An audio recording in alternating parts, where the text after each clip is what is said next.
நேயர்கள் அனைவருக்கும் அஸ்ஸலாமு அலைக்கும் வரஹ்மத்துல்லாஹி வபரகாத்துஹு.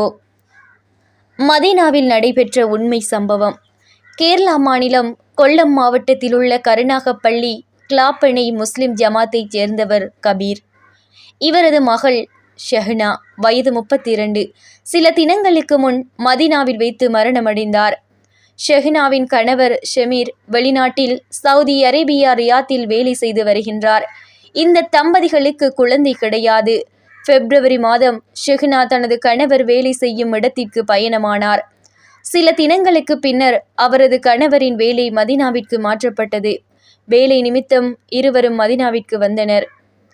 ஷஹ்னா மரணிக்கும் ஒரு தினத்திற்கு முன் இருவரும் மதீனாவிற்கு ஷியாரத் சென்றனர்.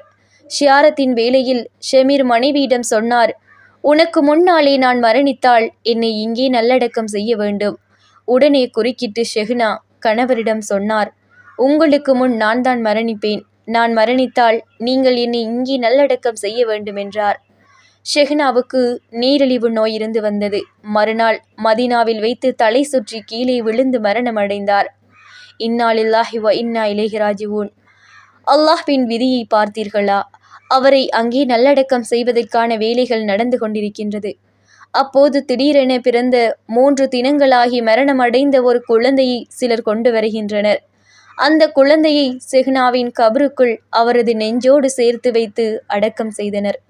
குழந்தை பாக்கியம் கிடைக்கவில்லையே என்று ஷஹ்னா அழாத, மனமுருகாத, துடிக்காத, அல்லாஹ்விடம் துஆ செய்யாத, கெஞ்சாத நாட்களே இல்லை. ஆனால் தனது இறைவன் ஒருபோதும் கைவிட மாட்டான் என்ற நம்பிக்கை அவருக்கு இருந்தது. கடைசியில் ஷஹ்னாவுக்கு அல்லாஹ் வழங்கிய பாக்கியத்தை பார்த்தீர்களா? சுபஹானல்லாஹ்.